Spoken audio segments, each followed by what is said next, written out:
보겠습니다. 하나님의 말씀은 마태복음 22장 34절에서 40절까지의 말씀입니다. 신약성경 38쪽에 기록되어 있습니다. 마태복음 22장 34절에서 40절까지 한 절씩 교독하고 마지막 절 함께 읽겠습니다.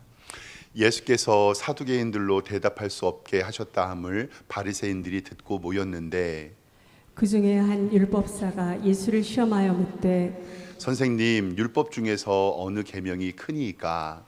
예수께서 이르시되 내 마음을 다하고 목숨을 다하고 뜻을 다하여 주 너의 하나님을 사랑하라 하셨으니 이것이 크고 첫째 되는 계명이요. 둘째도 그와 같으니 내 이웃을 내 자신같이 사랑하라 하셨으니. 함께 읽습니다. 이 두 계명이 온 율법과 선지자의 강령이니라. 아멘. 우리 주보에 기록된 대로 오른손 높이 들고 믿음의 고백 선포하겠습니다. 나는 천지를 지으신 여호와께 복을 받는 자입니다. 아멘. 우리 말씀 보기 전에 옆에 있는 성도님들과 인사 한번 하겠습니다. 좌우 돌아보시면서 주님의 이름으로 사랑합니다 인사하겠습니다. 네, 오늘 잘 오셨습니다. 하나님께서 오늘도 우리에게 은혜 주심을 믿습니다. 한국인들을 바라보면서 효율성의 민족이라고 얘기를 하죠. 또 빨리빨리의 민족이라고도 얘기를 합니다.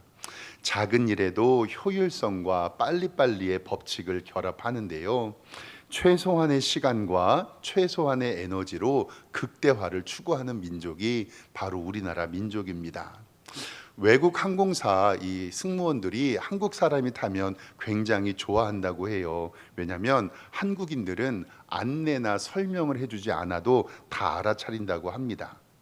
비행기 타기 전에 여권과 항공권을 들고 서 있고 식사가 나오려고 하면 냄새만 맡고도 식사 테이블을 편다고 합니다.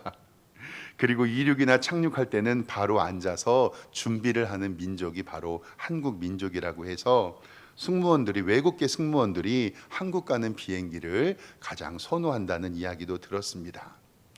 저희들도 기차 탈 때 그러지요. 최적의 승차 위치와 환승 위치를 확인하고 그리고 어디에서 내려야 잘 탈 수 있을 계산하지요. 저도 그래요. 가끔씩 지하철 타고 나갈 때 몇 다시 몇, 2-4에 타면 검암역 가서 잘 갈아탈 수 있고 서울역 가서 갈아탈 수 있고 그 계산을 하는 민족이 바로 우리 민족입니다. 요즘에 보니까 유튜브 영상 같은 경우에도 1.5배속, 2배속을 보고 어떨 때는 요약해서 결론만 보기도 합니다. 그리고요, 어떤 사람들은 영화를 안 보고 유튜브에서 2시간짜리 영화를 20분으로 줄여주는 그런 것들이 있다고 해요. 그거 보는 게 더 재밌다고 말하는 사람들도 있습니다. 이렇게 효율성과 빨리빨리를 추구하는 우리 한국민들, 어쩌면 동선을 최적화하고 집단 지성에 가까울 정도로 그것들에 의해서 좋은 일들이 있습니다. 아마도 저도 어렸을 때 어르신들이 하던 말이 생각이 나거든요. 우선 급한 불도 먼저 꺼라. 그리고 언발에 오줌이라도 넣어야지 이야기하면서 인생의 여러 가지 문제를 하나하나 해결하는 과정에서 급한 일을 먼저 하는 일들이 우리에게 습득이 되었는지 아닌가 생각을 해봅니다. 어떻게 보면 참 좋은 문화고 오늘 말씀은 한번 좀 생각해 볼 필요가 있습니다. 효율성과 시간 절약이라는 측면에서는 더할 나위 없이 좋습니다. 그런데 한번 생각해 봐야 하는 것이 우리에게는 급한 일이 있고 중요한 일이 있습니다. 그런데 우리가 생각을 할 때 우리는 급한 일을 먼저 해야 되는가 아니면 중요한 일을 먼저 해야 하는가라는 질문을 우리에게 해야 합니다. 우리가 급하다고 생각하고 효율적이라고 생각해서 먼저 하는 일인데 그것이 정말로 중요한 우선순위를 가져야 하는가 오늘은 점검해 보야 합니다. 에이 목사님, 급한 일이 중요한 일 아닌가요? 그런데요, 아닐 수도 있습니다. 나의 기준에 나의 욕심에 급한 일로 규정하고 그것보다 더 중요한 일이 있는데 그것을 놓치는 경우가 있습니다. 우리는 일상생활뿐만이 아니라 교회 안에서도 급한 일과 중요한 일을 착각할 때가 있습니다.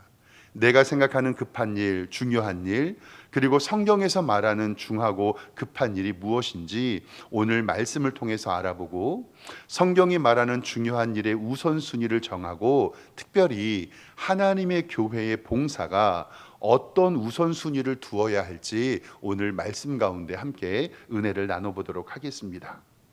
오늘 성경 본문, 특별히 마태복음 22장은요, 예수님께서 공생애를 마치시고 예루살렘에 입성한 일주일을 다루고 있습니다. 나귀 타고 들어오셨고 일주일을 보냅니다. 그때 논쟁이 벌어졌는데요, 부활이 없다고 하는 사두개인들, 그리고 예수님을 공격하는 바리새인들이 예수님을 함정에 빠뜨리려고 합니다.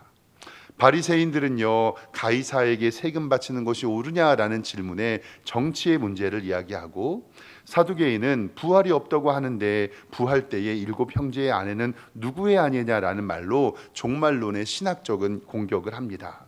예수님은 가이사의 것은 가이사에게, 하나님의 것은 하나님에게 드리고, 하나님은 죽은 자의 하나님이 아니라 산 자의 하나님이다 라고 말씀하시면서 바리새인들과 서기관의 대답을 하십니다. 말씀하시면서 정치적인 논란과 신학적인 논란에 마침표를 찍으시고 무리가 예수님의 가르침에 놀라게 됩니다. 그리고 나서 오늘 말씀 34절에 시작이 됩니다.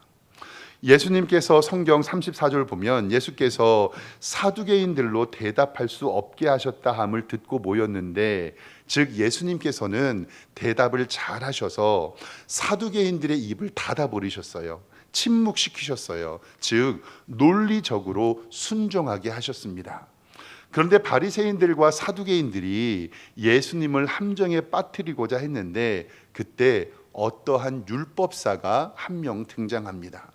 성경은 이 율법사에게 이렇게 말합니다. 오늘 말씀 35절 성경을 보면요, 그 중에 한 율법사가 예수님을 시험하여 묻되, 정말로 궁금한 것이 있어서 질문하는 것이 아니라 예수님을 시험에 빠뜨리려는 목적으로 예수님에게 질문을 합니다. 그 질문은 36절에 기록되어 있는데요, 선생님, 율법 중에서 어느 계명이 가장 큽니까? 라고 물어봐요. 그들이 대표하는 율법사가 예수님을 시험에 빠뜨리기 위해서 이런 질문을 합니다. 여기에는요, 이 율법사가 노리는 함정이 있습니다. 예를 들어서 예수님, 어떠한 율법이 가장 큽니까? 어떠한 율법이, 어떤 계명이 가장 큽니까? 라고 이야기해서 예수님이 만약에 그래, 오늘 주일이니까 안식일을 거룩히 지켜라 라는 율법이 가장 크다라고 얘기하면 그들은 뭐라고 말할 거냐면, 예수님은 안식일만 지키라고 얘기했다, 부모 공경은 하지 말고 살인은 해도 되냐? 이렇게 반문하면서 예수님을 공격했을 거예요. 그리고 그때 당시에는요, 사두개인들과 바리새인들과 에세네파 등 여러 가지 종파가 있었는데 그 종파들이 주장하는 율법이 조금씩 달랐거든요. 그러니까 예수님께서 어떤 율법을 딱 지정하면 그 종파들의 신학적인 갈등과 논쟁이 생깁니다. 결국 이같이 질문하는 것은 예수님을 이단으로 정죄해서 종교 재판을 통해 예수님을 죽이려고 했던 이 율법사의 질문입니다. 예수님께서는 이 율법사의 이유를 알고 계셨습니다. 악한 함정에 빠지지 않고 성경을 통해서 가장 중요한 가치를 오늘 말씀을 통해서 우리에게 알려주십니다. 이 율법사의 질문, 선생님, 율법 중에서 어느 계명이 가장 큽니까? 라는 질문에 37절에 성경 보면 이렇게 기록되어 있습니다. 예수께서 이르시되 내 마음을 다하고 목숨을 다하고 뜻을 다하여 주 너의 하나님을 사랑하라. 아멘. 38절에 이것이 크고 첫째 되는 계명이요 둘째도 그와 같으니 내 이웃을 내 자신과 같이 사랑하라 하셨나니, 이 두 계명이 온 율법과 선지자의 강령이니라. 이 율법사는 예수님을 시험과 함정에 빠뜨리려고 질문을 했는데 예수님께서는 우문현답을 하십니다. 즉 예수님께서는 이 질문을 통해서 예수님을 믿는 성도의 신앙의 본질과 우선순위를 우리에게 알려주십니다. 여기에서 다시 37절을 보면요, 하나님을 사랑하는 수준을 어디로 이야기하냐면, 첫 번째 내 마음을 다하라, 두 번째 내 목숨을 다하라, 세 번째 내 뜻을 다하라. 그렇게 하나님을 사랑하라라고 말합니다. 그리고 두 번째로 이웃을 사랑하고 하는데, 이웃을 사랑하는 수준은요 어떻게 되냐면 39절에 내 자신과 같이 사랑하라. 아멘. 즉 하나님을 사랑하는 수준은 마음과 목숨과 뜻을 다하여 하나님을 사랑하고, 내 이웃을 사랑하는 수준은 내 자신과 같이 사랑하라라고 우리에게 말씀합니다.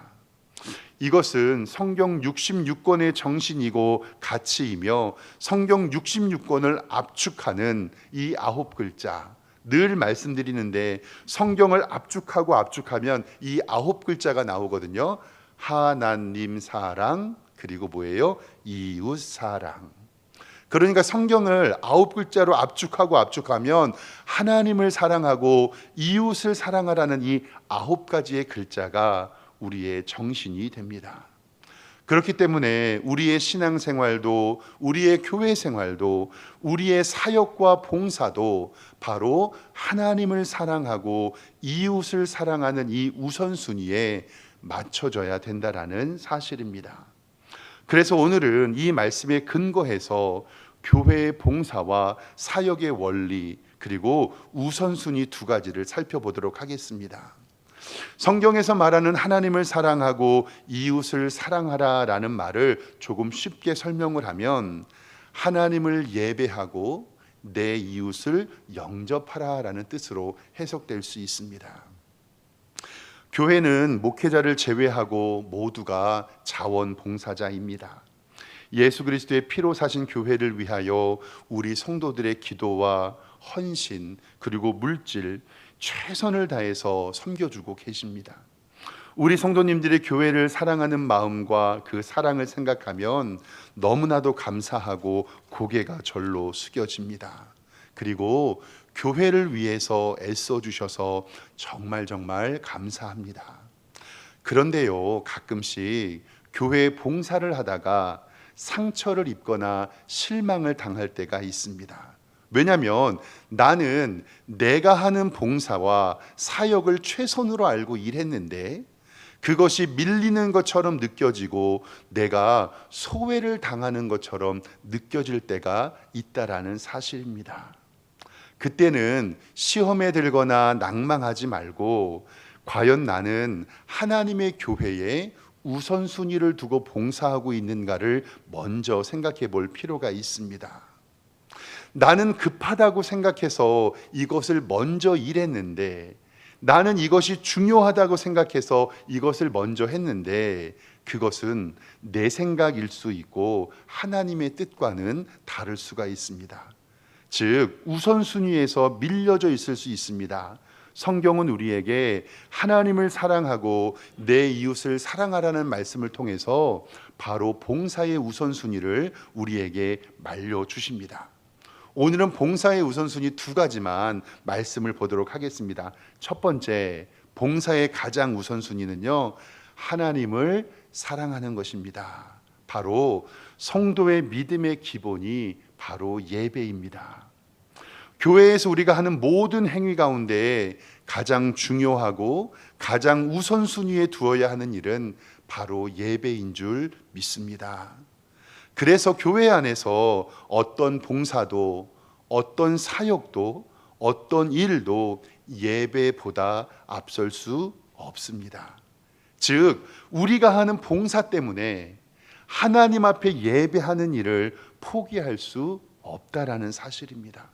그래서 예배보다 중요한 일은 없고, 하나님의 교회에 행하는 모든 일 가운데 예배가 제일로 중요합니다. 하나님이 인간과 피조물을 창조하신 이유와 우리를 구원하신 목적이 바로 하나님을 영화롭게 하는 것, 그것이 바로 하나님을 예배하는 것입니다. 영어 성경에 하나님을 예배한다라는 단어가 워십으로 쓰여지는 이유는 하나님 앞에 예배한다는 뜻이 하나님을 경배하고 찬양한다는 뜻과 같은 뜻이기 때문에 그렇습니다. 그래서 우리가 꼭 기억해야 할 것은 하나님이 인간을 창조하신 목적은 바로 우리가 하나님을 예배하기 위함입니다. 이사야 43장 21절에는 이렇게 기록이 되게 있습니다. 이 백성은 내가 하나님이 나를 위하여 지었나니 나를 찬송하게 하려 함이라.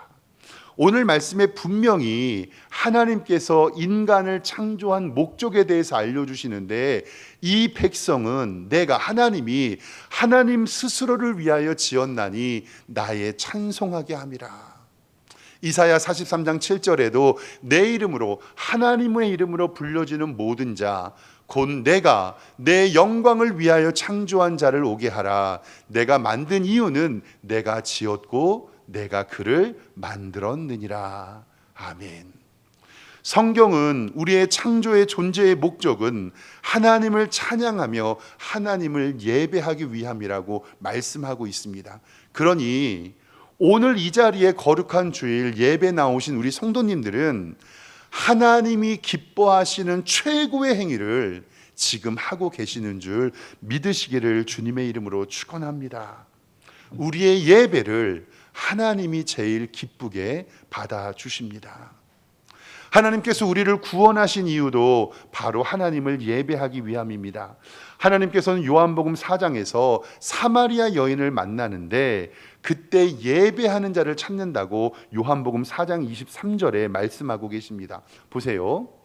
아버지께 참되게 예배하는 자들은 영과 진리로 예배할 때가 온다. 예수님이 오시기 전에는요, 구약에는 제사를 드렸어요. 번제와 화목제와 속죄제와 속건제와 소제를 드리면서 하나님 앞에 제사 지냈는데, 이제는 하나님께 아버지께 참되게 예배하는 자들은 영과 진리로 예배할 때가 오나니, 영과 진리는 성령님과 진리의 말씀을 이야기합니다. 그러니 오늘 예배를 드릴 때는 하나님의 임재하심과 말씀을 듣는 이유가 바로 영과 진리로 예배할 때가 오나니 곧 이때라. 아버지께서는 자기에게 이렇게 예배하는 자들을 찾으신다라고 말씀합니다. 하나님은 영이시니 예배하는 자가 영과 진리로 예배할지니라. 아멘. 그리고 이렇게 예배가 중요한 이유는요, 우리가 천국에서 하나님을 예배한다라는 사실입니다. 요한계시록 7장 11절 말씀에 보면요, 사도 요한이 천국의 환상을 본 거예요. 모든 천사가 보좌와 장로들과 내 생물이 주위에서 서 있는데 보좌 앞에 엎드려 얼굴을 대고 하나님께 경배하며 예배하는 거예요. 이르되 아멘, 찬송과 영광과 지혜와 감사와 존귀와 권능과 힘이 우리 하나님께 세세토록 있을지어다. 아멘 이라고 하던 것을 사도 요한이 천국에서 하나님을 예배하는 것을 보았다라고 기록합니다.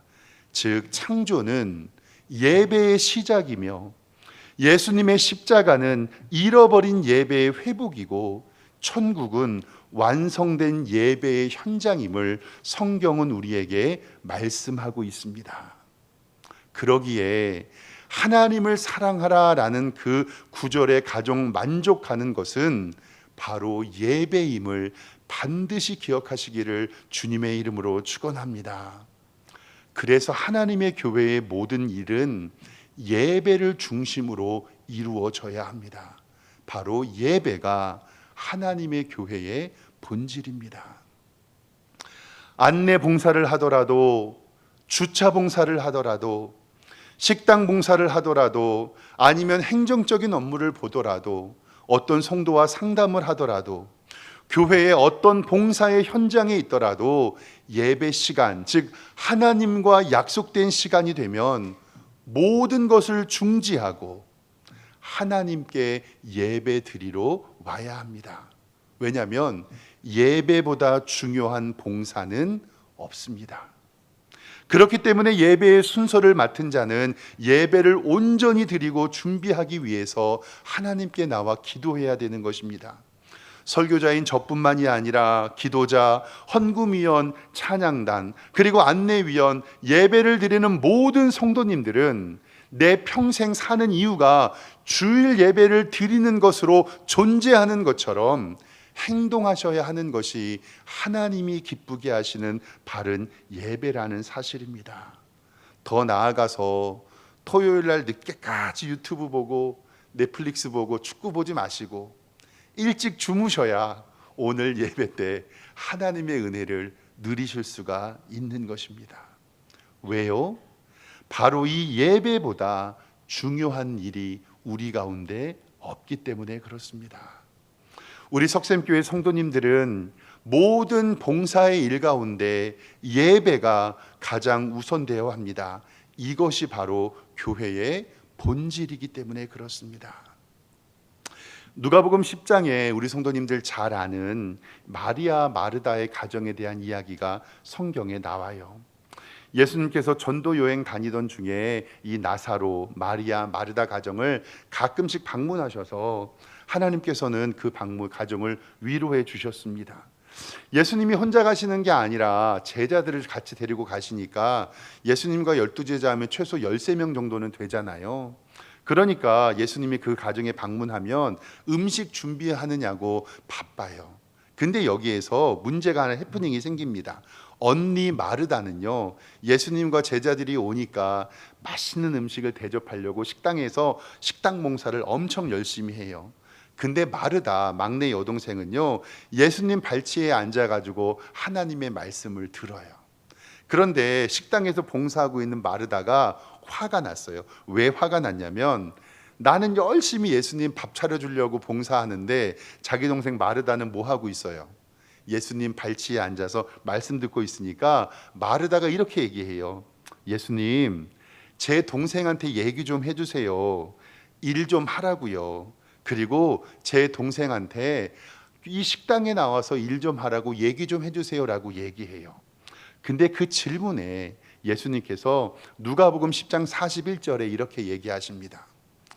주께서 대답하여 이르시되 마르다야 마르다야, 내가 많은 일로 염려하고 근심한다. 저 많은 일이 뭐냐면, 예배 끝나고 예수님 식사 못 대접할까, 예수님 음식 못 드릴까, 이 일로 고민하는 거예요. 42절에 몇 가지만 하든지 혹은 한 가지만이라도 좋게라. 그런데 마리아는 이 좋은 편을 택하였나니 빼앗기지 아니하리라. 여기서 예수님은 교회의 봉사의 중요한 우선순위를 말씀하시는 거예요. 어쩔 수 없이 두 가지를 선택해야만 할 때, 식당 봉사가 있고 예배가 있다면 식당 봉사를 선택하라는 거예요? 예배를 선택하라는 거예요? 예배를 선택하라는 겁니다. 여기서 정말 오해하시면 안 되는 게, 봉사가 말씀에 우선이 되어 있지 않는다는 거예요. 즉, 하나님 앞에 예배 드리는 행위가 가장 우선이라는 겁니다. 봉사를 나쁘게 보시는 것이 아니라 둘 중에 한 가지만 선택할 수밖에 없을 때, 일이 많아서 분주한 것보다 하나님의 말씀을 들으며 예배하는 것이 중요하다. 밥 먹는 것은 그렇게 중요한 일이 아니다라고 말씀해요. 아니 목사님, 그래도 결국은 누군가는 식사 준비해야 되잖아요. 맞아요. 누군가는 식사 준비해야 돼요. 하나님의 교회에서도 식사 준비해줘요. 해놔야죠. 그런데 중요한 것은 뭐냐면, 마르다와 마리아가 예수님 오시기 전에 미리 식사 준비해 놓고 그리고 예수님 오시면 예수님의 말씀 같이 듣고 음식 먹으면 되는 것입니다. 교회마다 주일 식사봉사 준비하는 것이 엄청나게 큰 일이지요. 그리고 예배 끝나자마자 식사를 대접해야 하니 너무너무 소중한 일입니다. 구역장님들은 이것을 많이 부담을 느끼시면서 귀하게 섬겨주셔서 저는 너무너무 감사합니다. 근데 우리 구역장님들과 우리 구역 식구들에게 꼭 말씀드리고 싶은 것은 뭐냐면, 그 식당 봉사, 음식 준비하는 일 때문에 하나님 앞에 예배 드리는 일과 말씀 듣는 일을 빼앗기시면 절대로 안 됩니다. 조금 일찍 나오셔서, 아니면 토요일에 오셔서 준비하시고 예배를 온전히 드리고 하나님 앞에 봉사할 때 하나님께서 우리의 봉사를 기쁘게 받아주시는 줄 믿습니다. 예배의 시간에 온전히 예배드리고 봉사하는 기쁨을 우리는 누려야 됩니다. 왜냐하면 우선순위가 바뀌어서는 안 됩니다. 식당 봉사보다 예배가 우선임을 성경은 우리에게 분명히 말하고 있습니다. 새 가족들이 우리 교회에 와서 늘 말씀하시는 것이 목사님, 석샘교회 밥은 정말로 맛있습니다 라고 얘기해요. 저도 그래요. 교회에서 먹는 밥이 정말 맛있습니다.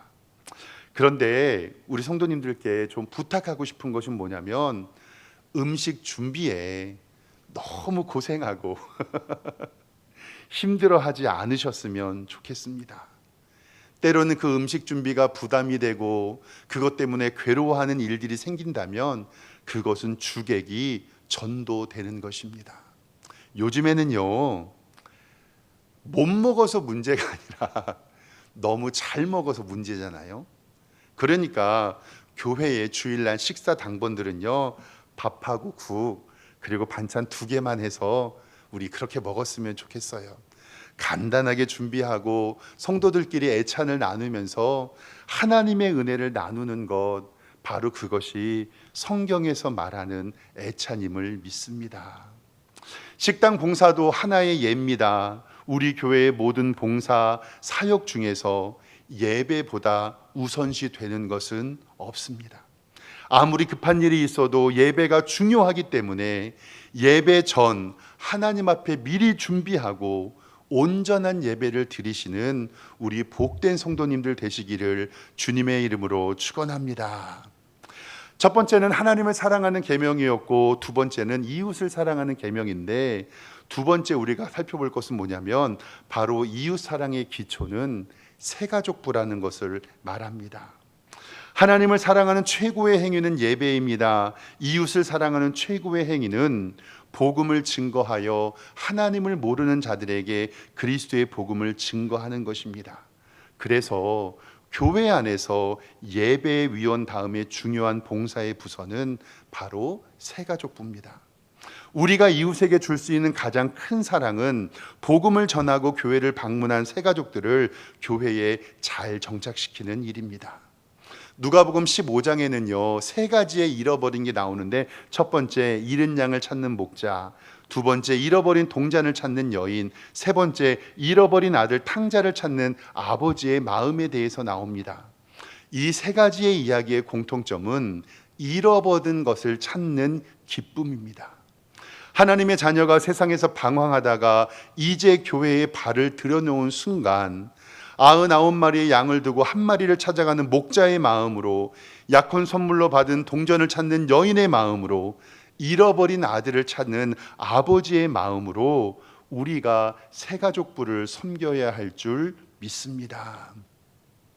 요즘에 영화 오디세이라는 영화가 큰 인기를 끌더라고요. 그래서 영화에 나오는 손님 환대의 원칙이라는 게 있다고 해요. 고대 그리스인들은 낯선 이방인을 잘 대접하고 보호했다고 하는데, 그 이유는 지금 내 집 앞에 있는 거지가 혹은 나그네가 사실 변장한 신일 수도 있다라는 생각에서 기인했다고 해요. 그래서 손님이 오면 그들을 내치지 않고 귀하게 섬겨줬다고 하는데, 그 원칙은 성경에서 나온 것입니다. 로마서 12장 13절 말씀에 보면요, 여러분 잘 아시죠? 성도에 쓸 것을 공급하며 손 대접하기를 힘써라.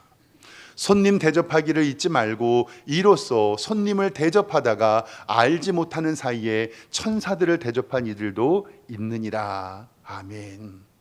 우리 교회 새가족부는 단순한 하나의 부서가 아니라 교회가 이웃을 사랑하는 가장 최전선에 있는 부서라는 것을 꼭 기억해야 합니다. 이웃 사랑의 실천을 가장 선두에서 실천하고 있고, 한 명의 성도가 등록하고 신앙생활을 잘할 수 있도록 배려하는 부서가 바로 새가족부인 줄 믿습니다. 정리를 좀 해보면 이제는 하나님을 사랑하고 내 이웃을 내 몸과 같이 사랑하라는 이 말씀이 바로 교회의 봉사의 우선순위는, 첫 번째는 하나님의 예배를 드리는 예배위원이고, 두 번째로는 새가족부가 우선이라는 사실을 성경은 얘기합니다. 우리 교회 성도님들은 정말 감사합니다. 지금도 너무 귀하게 잘해주고 있습니다. 새가족부는 교회에 처음 나온 성도를 불평을 느끼지 않으시고 잘 돌보아 주시고 식사 가시라고 권면하고, 등록한 이후에는 구역에 편성되기 전까지 1대1로 붙어서 잘 안내해 주시고 계십니다.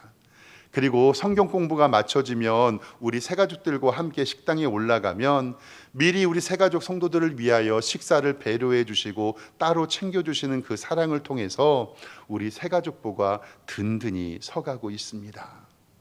성경은요, 이렇게 낯선 사람, 교회에 나오는 나그네와 새가족을 환대하는 이유를 신명기 10장 18절을 통해서 이렇게 이야기합니다. 너희는 고아와 가부를 위하여 정의를 행하고 나그네들을 사랑하며 그에게 떡과 옷을 줘라. 그 이유는 뭐냐면요, 너희는 나그네를 사랑하라. 왜냐하면 전에 너희도 애굽에서 나그네 되었음이니라. 아멘.